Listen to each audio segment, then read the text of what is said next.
এজন্য রব্বুল ইজ্জাতুল জালাল বলেছেন, জহরাল ফাসাদু ফিল বাররি ওয়াল বাহরি বিমা কাসাবাত আইদিন নাস। জলে এবং স্থলে যত জায়গায় বিপর্যয় সৃষ্টি হয়, এগুলো মানুষের নিজ হাতের কামাই। এজন্য ক্ষমতা আছে বলে আরেকজনকে থাপ্পড় দিয়েন না, ক্ষমতার অপব্যবহার করেন না।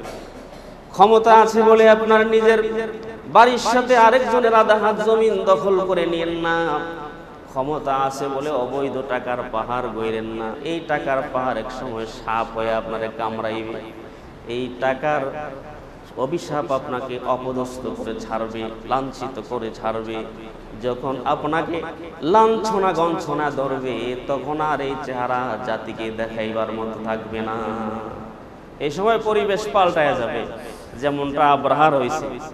এমন ভাবে ধাতানি দিছে আল্লাহ পাক, হাকে যাকে পাখি দিয়া।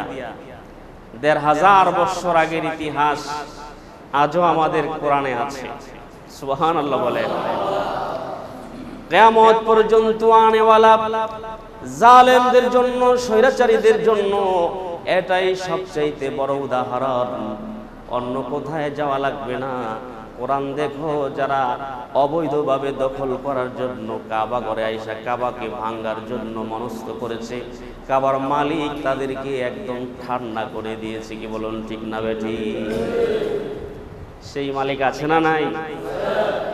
অতএব সাবধানে চলেন, ক্ষমতার অপব্যবহার কখনো করবেন না। বহু আলেমকে আপনারা ঠগাইছেন। মসজিদে আলেমরা কথা বলতে পারে নাই। জুমার দিন মসজিদে আলেমরা বয়ান করবে কোরআন হাদিস থেকে।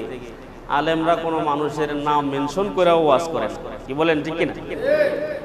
যদি আপনার গায়ে জ্বালাপালা থাকে তো লাগবে। আপনার গায়ে যদি দোষ থাকে তো আপনি ভাববেন যে এই কথাটা বোধহয় আমাকেই বলা হচ্ছে। তাহলে এই দোষটা আপনি করছেন কেন?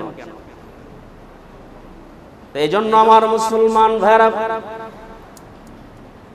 অপরাধীকে আমরা পছন্দ করি না, আর ইসলাম কোনোদিন অপরাধকে সাপোর্ট করে না।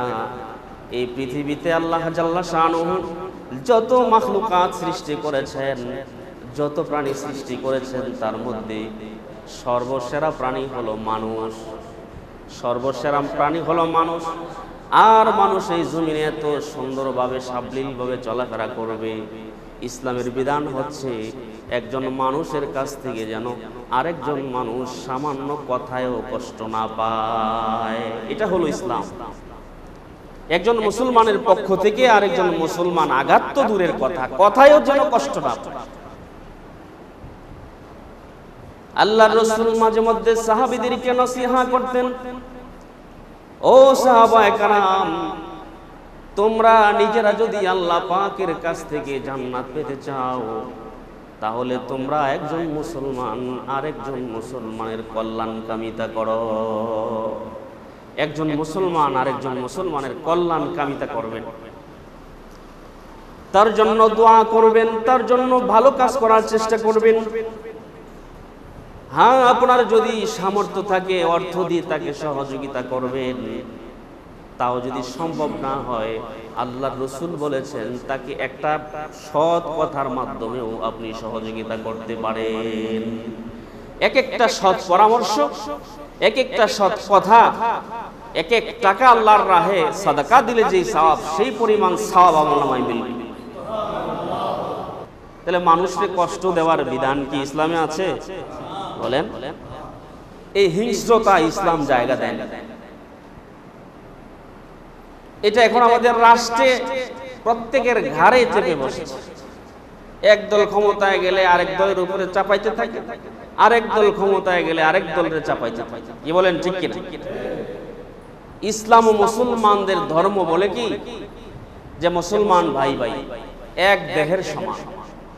দেহের কোথাও ফোড়া হইলে, ফোড়া হইছে আপনার পায়ে, সারা শরীরেই অস্বস্তি বোধ করে। কি বলেন, ঠিক কিনা?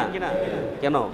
ফোড়া তো পায়ে হয়েছে, ব্যথা পায় না করবে, তো আমার সারা শরীরে এমন অনুভূতি হচ্ছে কেন? তার মানে মুসলমান, গোটা মুসলমান হচ্ছে এক দেহের মতো। এক দেহের কোন জায়গায় একটা বিষাক্ত ফোড়া হইলে দেহের অন্য অংশগুলো যেমন ব্যতীত হয়, কোন মুসলমান অসুবিধায় পড়লে, কোন মুসলমান কোন ঝামেলায় পড়লে ওই মুসলমানের ব্যথায় অপর মুসলমান ব্যতীত হবে, এটাকেই বলে ইসলাম। এক মুসলমানের ক্ষতি হলে এই ক্ষতি কিভাবে সারানো যায়, ক্ষতিপূরণ দেয়া যায়, আরেকজন মুসলমান ফিকির করবে। এখন উল্টা হয়ে গেছে, কে বাঁচবে আর কাকে মারবে এই যুগে আমরা বসতি করছি। মাথার থেকে এই বুধ ছড়া, জমিনের শান্তি মোতাবেক সুশৃঙ্খল ভাবে চলার পরিবেশ কায়েম করেন।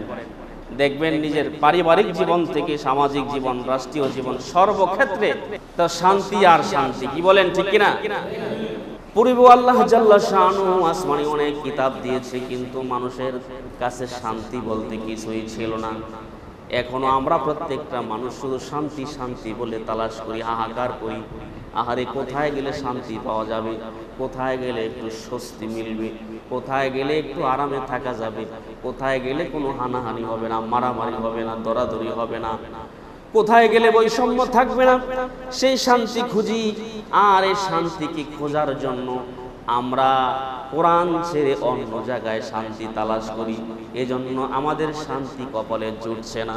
কিয়ামত পর্যন্ত কোরআন ছাড়া অন্য জায়গায় যদি শান্তি তালাশ করে মানুষ তার জীবন শেষ করতে পারবে, শান্তির সে খুঁজে পাবে না। যদি বলেন ঠিক কিনা? শান্তি খুঁজে পাবে না, কারণ শান্তি তো রেখেছেন আল্লাহ পাক ইসলামে। আল্লাহ পাক বলেছেন ইন্নাদ-দীনা ইনদাল্লাহিল ইসলাম, আমি আল্লাহর কাছে ইসলাম ধর্মই একমাত্র মনোনীত। তার মানে মনোনীত ধর্ম একমাত্র ইসলাম। সুবহানাল্লাহ। শান্তির ধর্ম ইসলাম। এই ধর্মে একজন বিধর্মীকেও আপনি আঘাত করতে পারবেন না, চাই সেটা কথা দিয়ে হোক অথবা অন্য কোনো কায়দায় হোক। আপনার পাশে যদি একজন বিধর্মীও বাস করে, তাহলে তার হক আপনার আদায় করতে হবে। যে ইসলাম এত মাধুর্যতা শিখায়, যে ইসলাম এত শান্তির কথা বলেছে, সেই ইসলাম ছেড়ে আমরা আমাদের জ্ঞানী গুণীদের কথা নিয়ে দুনিয়া সাজানোর ফিকির করছি, যার কারণে লাঞ্ছনা আর গঞ্ছনার শেষ নাই। কি বলেন, ঠিক কিনা?